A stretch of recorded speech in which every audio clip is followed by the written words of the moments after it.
Hello guys, and welcome to Total War Warhammer 2. Here's a co-op 3v3 siege where the three of us, after recording our previous free-for-alls that I showed off, decided to do a defensive siege where we took on 3 AI. As you can see, we have Travis's army here of high elves defending this big high elf city looking thing. It's not really a lot of a city, it's like a big open plaza with a gigantic wall, some towers, and a gigantic bridge that feels like it would take 30 minutes to walk down. There's not really any housing areas, but that's besides the point. He's playing the High Elves. We have, I believe, Toxic playing as the... what are these? Lizard Men. And as you see, we've kind of done something that I did in a Rome 2 battle when I did a co-op sort of, well, PvP, where I had someone on my side of 2v2. I had that person, like, defend the walls, and I defended the rear and filled in. Well, we have kind of a similar idea, but there's 3 of us. So, Travis took the right side of the wall and the center point right here. He was just going to focus this with all of his units. The map was kind of small for having 3 players. I'm kind of amazed that they let us put 3 players here. We very much expected the enemies to kind of try to just curb stomp us with numbers, but we already know from playing plenty of Total War, numbers do not necessarily win battles. Maybe a little bit more in the unrealistic Total War Warhammers, compared to the historical ones where there's a little more realism in the combat, but still, placement is still probably a little bit more important than numbers. That's my thought, anyway. So that's why we're spread out like this. Toxic and his lizardmen are taking the left side over here, defending, and then pushed to back around here. I brought the Tomb Kings, of which I have never played them before this battle. I was just trying out something new here. So let's look at what everybody has kind of brought. On the lizardmen side, we got a front line of entirely skink cohorts, backed by skink cohorts, cudgel infantry, cheap melee stuff, backed by more skink cohorts. Looks like some crap's already going on here. Something exploded. I'm guessing that there was artillery in the brief period where it was unpaused, like the literal less than a second where the game was loading up, but So, some very expensive units here have started exploding. That's not very good. These are all regiments of renown. More skink cohorts. He brought a lot of skink cohorts. Red crested skinks, great axe infantry, great for AP. More skink cohorts, so many cheap units. And chameleon skinks all the way in the rear. His range support. So we got like a very melee heavy front, generally very weak melee heavy, with some regiments of renown to back that up, some great swords, and all of his ranged is in the very rear. Interesting decision. He is slightly backed up by Travis's archers, dedicated archers that he put over here on the lizardman's side, who also got caught by some of this siege weapon that's hitting him. We have white lines of trace, some great sword infantry, great axe. Spearmen kind of guarding the gate. He put those there primarily for the gate. Spearmen lining the bottom of the walls. Yeah, I mean, they're better under the walls than over the walls. Not that this faction has a whole lot of choice there. Lothern Sea Guard with shields behind to provide some range support. And some trace great axe infantry in the back. Over here on this side, where we're not really expecting the enemies to come from, he put the more expensive white lines of trace, spearmen behind that. But on the front where he's expecting enemies, he actually lined it instead with dedicated archers, and then back to that with spearmen. So I'm curious to see how that's going to go, if he can get them out of there in time and make their forward placement useful. Travis brought a princess as his lord here, hybrid weapon infantry. And the lord for the lizardmen that was brought is Saris Scar Veteran. You can see this bulky boy sticking out here. Let's look at my troops now, which are in the rear. I've kind of mirrored my idea. We got 3 skeleton spearmen backed, just, blocking this passage completely. Behind them is some regiment of renown skeleton archers. So all cheap, but the regiments of renown are like slightly more expensive for the archers.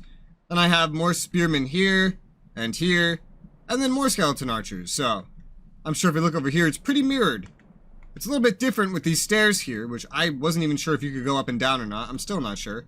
But I lined up 2 skeleton spearmen there, 2 in the front instead of, 3, because this passageway is also smaller, because this is very asymmetrical. I hate when things are asymmetrical, as you can tell by me trying to set things up symmetrically.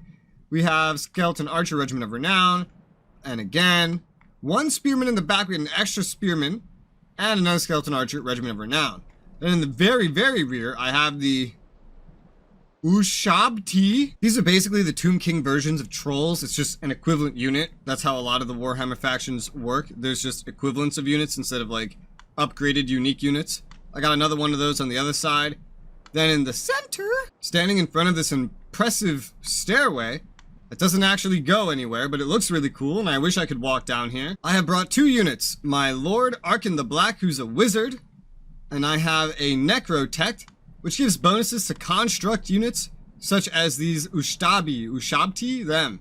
So that's who I brought. That's who we brought. The AI brought what AI brings. I don't think I really need to go over that too much. You see a lot of siege towers. You see some flying units. You see a lot more units in the back. I think it's going to be pretty obvious how this goes if you've watched any videos like this before. Immediately, our towers are opening fire. I believe we brought some slightly nerfed towers because we wanted to make the AI have an easier time of getting to the wall and kicking our shit in. So, immediately the High Elf archers are already opening fire. Of course, on the other side, there are no archers to open fire, so this is very one-sided. He has them firing on this Dark Elf siege tower specifically. It's probably just fire at will.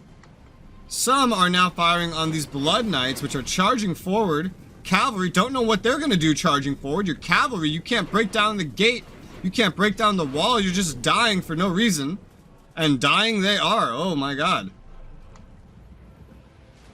On this side, we only have the actual tower fire. Doesn't look like anything over here is close to dying. They're not min-maxing the towers very much. The most injured tower is this one, but the fire's just so random, it's not doing anything. Now the Sea Guard in the rear are providing some support. We have magic being fired through the enemy lines, literally fired. I don't believe... Did we bring any siege artillery at all? No. Okay, so all we have is magic. Got it. Wow. The enemies, they're at the walls! And they're running into the archers. He did not move the archers back in time. But he's got archers firing on the enemies that are pouring out from the gates. He is now moving the archers. He's now moving them.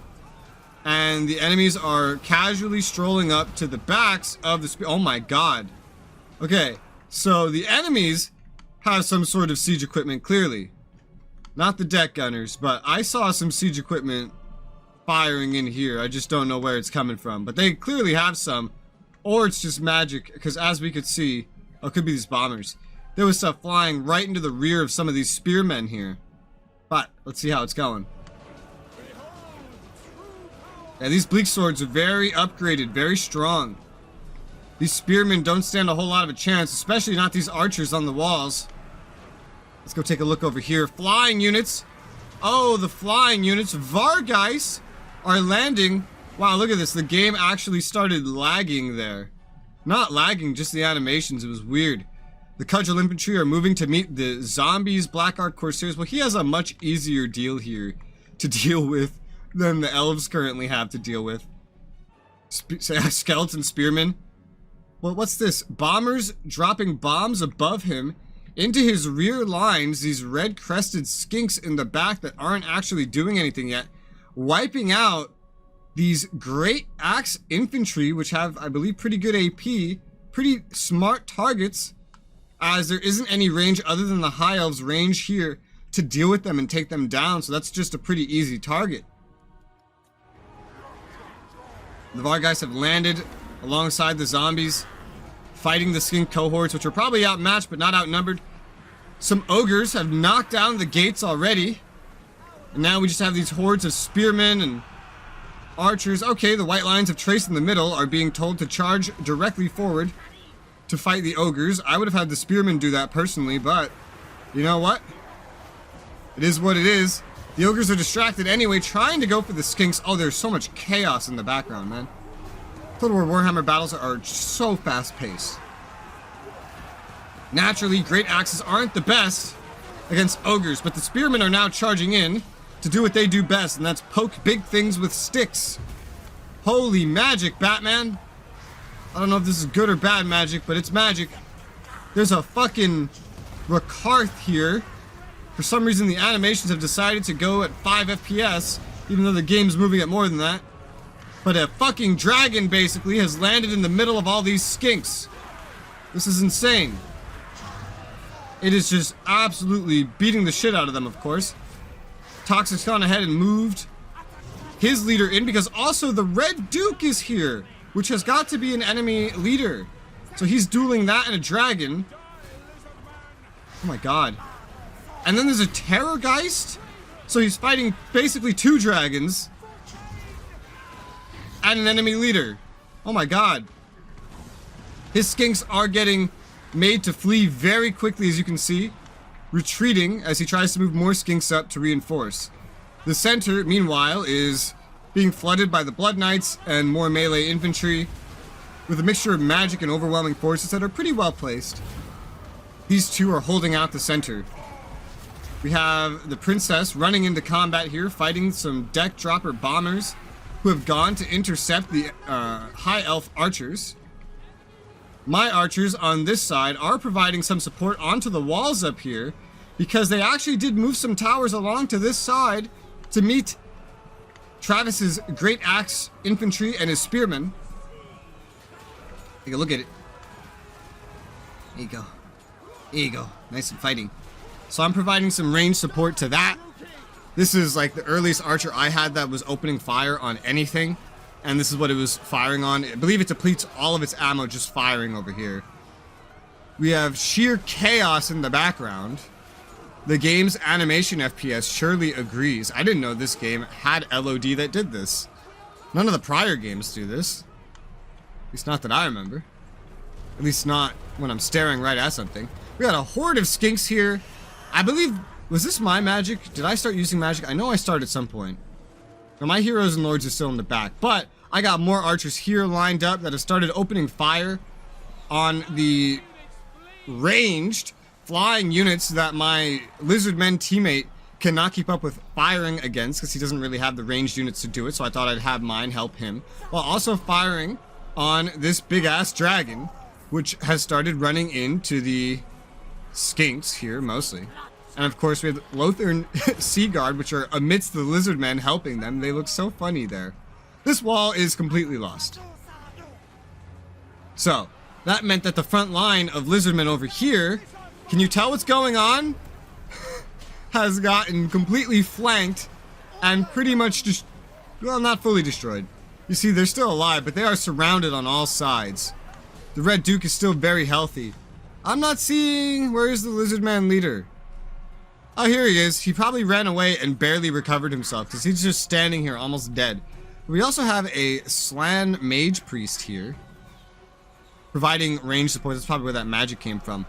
The middle is now just a complete mosh pit that would take a baseball commentator to figure out what the fuck is happening.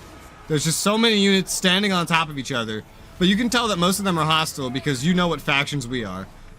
At this point, the lizardmen themselves are starting to run down with some high elves to defend this center point. I believe I suggested doing this. Once I saw this happening, I believe I suggested, hey, you guys want to move back, defend the stairways and the hallways instead of getting overwhelmed at the walls.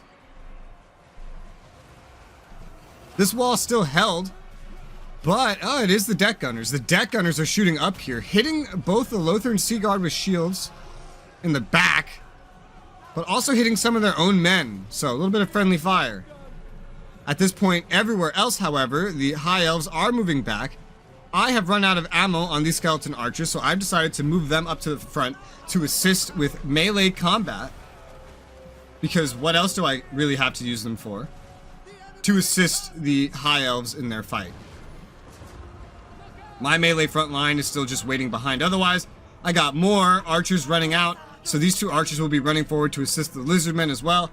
But I believe for now I have them more just forming, a new defensive line behind them as kind of a reserve force more than just a piling on top of a stack.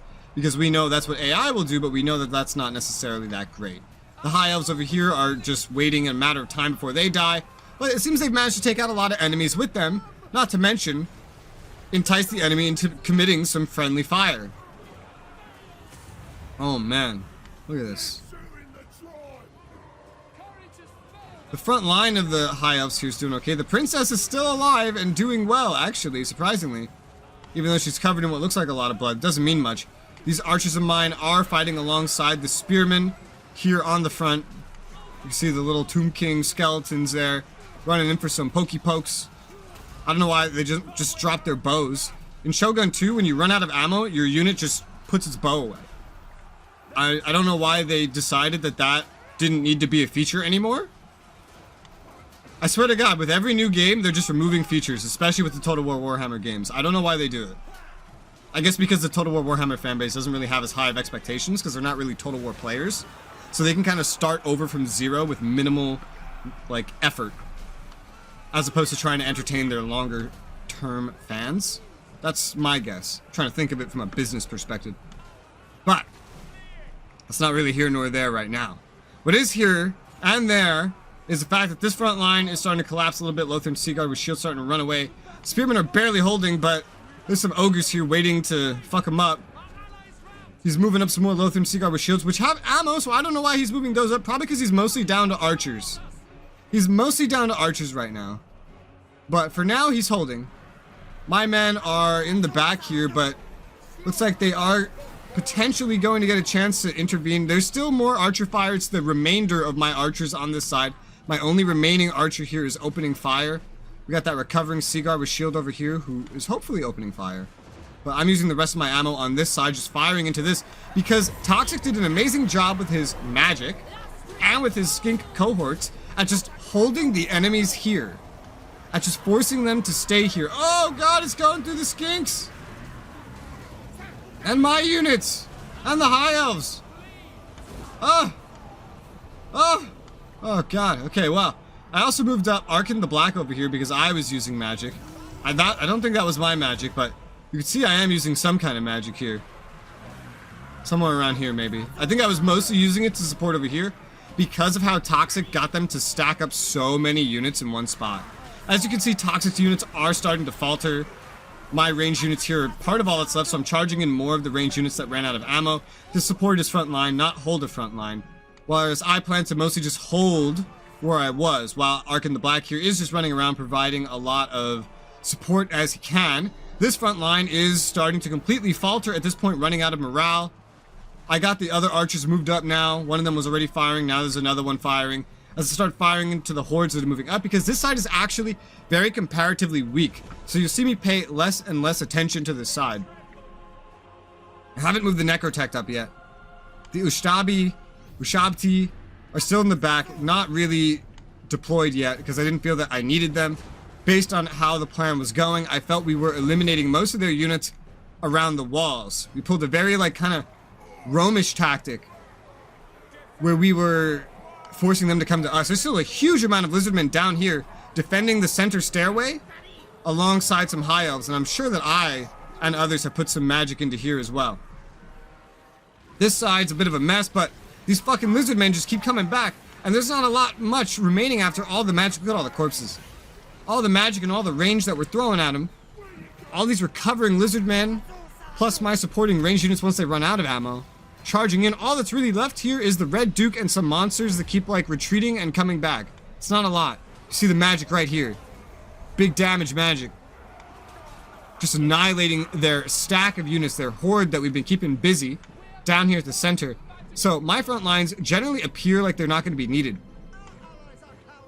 I was telling Travis at one point, like, yeah, you could take cover behind my units if you need to recover your units, like, or anything like that, or use it for, like, range, because I will hold this point. If you guys need help, let me know. Otherwise, I will use what utility units I can to assist you. And that's generally what I've been doing with magic and whatnot this entire time.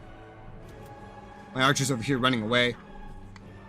As you see, I'm kind of, like, starting to move these spearmen that are back here forward. These archers are out of ammo now, too. My monsters don't really have a reason to move forward yet, because the capture point's back here. And as of right now, even though it says the odds are pretty much even, you can see by the actual numbers, we outnumber them more than 2 to 1, even if our strategy may be a little more quantity than quality. Especially helps that we have, like, lizardmen that literally just keep coming back over and over and over and over again, tiring the enemy out and making them susceptible. Oh my God. Fucking corpse card over here. and enemy range units, providing some fire against our units. But the center here is pretty much cleared out. The lizardmen have all come over here to reinforce this front at this point, except for the ranged, which are just firing over here. We've kind of given up the center at this point. Kind of just said, hey, we don't need that. Archers, okay, thank God. No! I thought he was moving them, he didn't. Okay, now he's trying to move them. But enemy ogres with dual weapons have charged into these lines. The archers may end up getting out of there, but they do have my skeleton spearmen to assist them. Very, very cheap skeleton units. Okay, he's getting the archers out. He was a little late on that, but my skeleton with spearmen are poking at the ogres, and they're already routing, so that went pretty well. Almost no damage taken on my end. The archers are pretty good. He's mostly just here reinforcing my lines with the units he has remaining. Also, morale with the princess and whatnot. I'm moving my archers that are out of ammo forward a little bit now. One of these have hardly had any chance to fire for some reason. At this point, over here, I decided to move my spearmen up, and all my remaining archers are moving forward. I believe I have even more spearmen moving up as well. Yes, I believe I have even more spearmen moving up to assist the mostly dead lizardmen that just keep recovering over and over again, and his slan mage. Because what's up here right now is primarily monsters and a leader, so overwhelming them with numbers and especially spears is very important to kind of getting through this. So that's kind of why I moved my units up at this point. Also maybe provide a little bit of morale to his units. Not all my units, as you can see, just the ones that were in the rear and not actually guarding the line here. Arkin the Black is over here as well, providing magic specifically to this side where there's a little bit more fighting, as well as his magic or what remains. The rest of the High Elves have decided to go on a charge. Ah yes, this is where we all decided to go on a charge. I started taking all of my units over here, and we started pushing down this line here, meeting the ogres, immediately making them run away again. I was moving around here to kind of come around and secure this wall, as well as this section. The High Elves are running into the center to secure that from the scattered enemy forces and stop them from being able to really decide where they go. Try to kill as many enemy units as possible, as we can see here.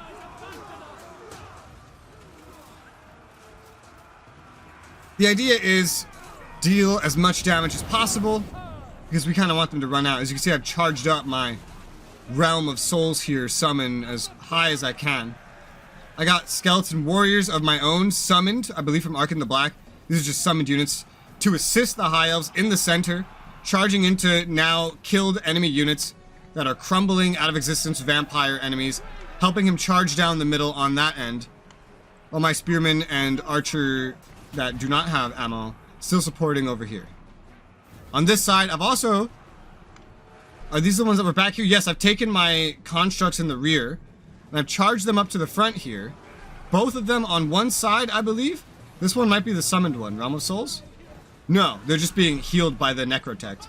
So the Necrotect is backing up his two Ustabi here, who are plowing through enemy, like, tiny units. Look at this. It's hard to tell because the game is running at 5 FPS. Because this developer doesn't know how to fucking optimize worth shit. But they're kicking ass. And they got a lot of spearmen behind them. There are some Grave Guard, which are very strong on the wall, not really doing anything. I'm using my remaining archers to just kind of support this push at this point, not really chase after anything that's up on a wall. As we start to overwhelm them with numbers and monstrous units that can break through these infantry lines.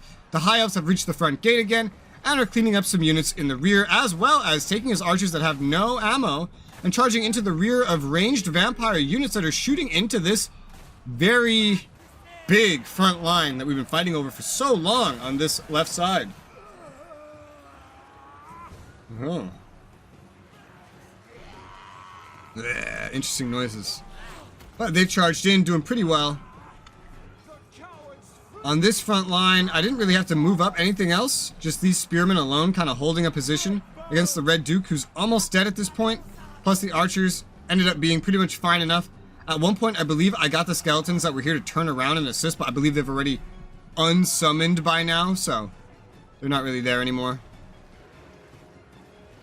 The Necrotect himself is here fighting Vampire Fleet Captain Death. This is an enemy hero. He has some assistance, but I believe that... Oh, no, he's still there. He's on the ground. Oh, I got the... oh, no, this is just the Usabi running away. The Necrotect is just dueling right now while using his magics, his skills to support the Ustabi, who were helping clear out the actual infantry units. I got some skeleton archers that are out of ammo to just charge up and engage the grave guard on the wall. We just generally want to try to start hurting them. I'm using a throwaway unit to do this instead of my main ones while we clear out the rest of the main forces, which I believe we just did, which then allows me to focus on this fleet captain as well as the grave guard. And for some reason, there's an admiral down here in the woods. I don't know why, he's just walking away. At this point, the High Elves have actually reclaimed the walls, except for right here, where I have my archers engaging. He has some reinforcements. Looks like his archers that are out of damage as well, or out of ammo. Even his doesn't put his bows away. Why did they remove that? Why would you remove something that's in every other game? I don't know, that's just like the theme of this game, of Total War Warhammer. How many things can we remove from the older games? I got Skeleton Spearmen up here to join him, coming from down here, and we're just completely surrounding the grave guards, who are disintegrating now, dying, because they're surrounded and out of morale. They're literally imploding on themselves and dying, and now they're all dead. This guy is crumbling as well, this admiral. And he's up to here, and you can see his health disintegrating as he's terrified. Because that's what happens when we get scared, we die. Like that. The enemy lord is dead. And we have a Pyrrhic victory. It's true, their armies did lose a lot of men. We had very quantity over quality. You could see here, as the rear person, I didn't really get in to do as much, but you could see Travis had the most losses. He got hit pretty brutally at first on the wall. It then came down to Toxic, who I think avoided a lot of losses by getting the enemy to focus in one narrow hallway. And the fact that his men just kept coming back over and over again. Well, I guess I had the sides flipped in my head that entire battle. Toxic was the High Elves and Travis was the Lizard Men. Okay. Well, there you go. Toxic, the High Elves. That's not confusing at all. It didn't tell me in game, so I really didn't remember. His White Lines of Trace were probably his best units, aside from some archers. So he was the one that was playing more like versatility. And Travis was the one that went with big Goomba stomps of units that just keep coming back over and over again.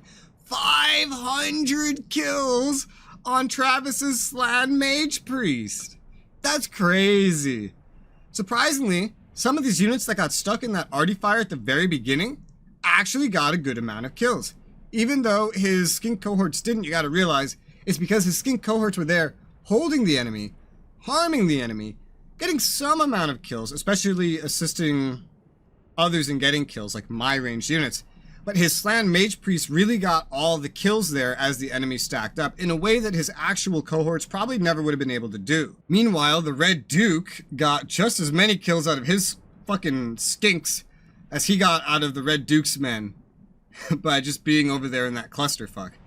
For me, most of my spearmen didn't see a lot of combat, so they didn't get a lot of kills. My range units went through basically all their ammo, so that's where a lot of my kills came in. Otherwise, Arkin didn't get any kills himself, but he was mainly doing like buffs and debuffs. Necrotech, same thing. He just fought like big guys, not really the horde enemies. And my Ustabi didn't run in until the very end of the battle, and yet still managed to do just as well as, for example, the High Elf or Lizardmen elite units that got the most kills. So that's pretty impressive. They were just cutting through hordes of enemies that the spearmen were holding and overwhelming and demoralizing. That's kind of how that went. The AI had some fucking cannons that did particularly well, but of course the AI wasn't really using strategy. The AI was just being AI. But that's that. That's the co-op battle. Hope you guys enjoyed watching that. I found that really fun to play through, I remember, but it's been 5 months, so the details are a little hazy to me. I've now gone through all the Total War Warhammer 2 footage that we currently have. I don't actually see us recording any more of this game. It's a really boring game, and a lot of us hate it compared to all the other Total War games. What you can expect instead is that I will be streaming more of the newer games and just going through them, as I own basically all of them, and I love going through Total War generally. But that is not now. That is for later. For now, thank you guys very much for watching, and I'll see you on another video.